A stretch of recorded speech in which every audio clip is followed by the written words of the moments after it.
Good morning বন্ধুরা, আবার নতুন একটা ভ্লগ নিয়ে চলে আসলাম তোমাদের সামনে, তোমাদের ভালোবাসায়। যাই হোক, সকালবেলা টিফিন করছি ডিম রুটি। তো ডিম পরোটা। তো পরোটাটা হচ্ছে করে তার উপরে ডিম দিয়ে দিলাম, ব্যাস আমাদের এটাই সকালবেলার ব্রেকফাস্ট। তো ব্রেকফাস্ট করার পর মানে যা যা ছিল সব ধুয়ে মেজে নিলাম। তো ধোয়া মাজা শেষ হয়ে গেল। তা ধোয়া মাজা শেষ হলো, কিছু মোছা টোছার ব্যাপার ছিল, একটু মুছে টুছেও দিলাম। একটু আটা ফাটা পড়েছিল, ওই আটা মুছে দিলাম। তারপরে পেঁয়াজ কেটেছিলাম, লঙ্কা কেটেছিলাম, ওগুলো সব মুছে টুছে পরিষ্কার করে নিলাম। এবার বাজার থেকে মাছ আনা হয়েছে, বাটা মাছ, বেশ ভালো বড় সাইজেরই বাটা মাছ আনা হয়েছে। জানোই তো, দোকান থেকে মাছওয়ালারা সেইভাবে ভালো করে কোনোদিনও কেটে দেয় না। আর ওরকমভাবে মাছওয়ালাদের কাটা আমার কোনো মতেই সম্ভব না ওইভাবে। আমি তাই ভালো করে ধুয়ে, ভালো করে ছুলে টুলে পরিষ্কার করে, কানকো ফেলে ভালো করে পরিষ্কার করে ধুয়ে নুন হলুদ মাখিয়ে নিলাম। আজকে করব সর্ষে পোস্ত দিয়ে বাটা মাছের ঝাল। তো বাটা মাছটাকে ভালো করে নুন হলুদ মাখিয়ে নিলাম। এবার চলে যাব ভাজতে। এই যে বাটা মাছগুলো এক এক করে তেলে ছেড়ে দিলাম। এবার মশলাটা করে নিলাম। এখানে আছে সর্ষে, পোস্ত, লঙ্কা, পেঁয়াজ, এই আছে এখানে মশলাটাও মিক্সিতে একটু গ্রাইন্ড করে নেব।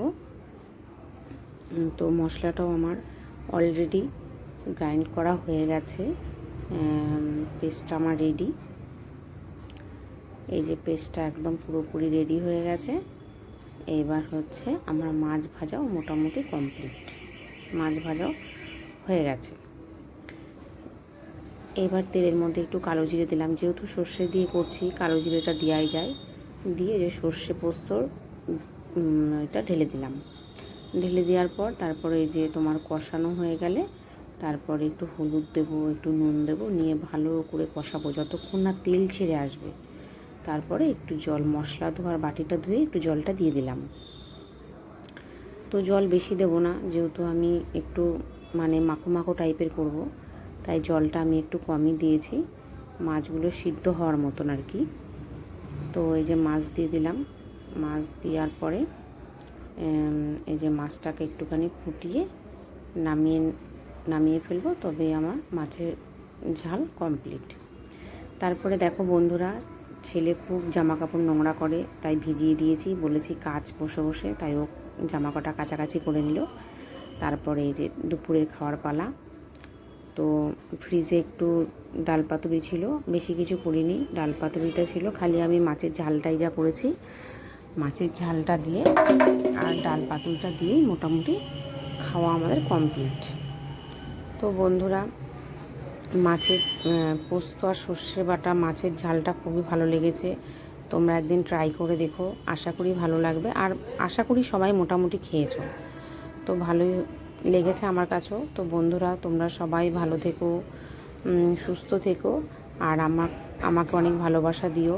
আর যদি আমার ভিডিওটা ভালো লেগে থাকে অবশ্যই কমেন্ট করো, শেয়ার করো, একটা সাবস্ক্রাইব করে দিও। এই তোমাদের কাছে আমার চাওয়া পাওয়া, তাছাড়া আর কিছু না। অনেক অনেক ভালোবাসা দিও।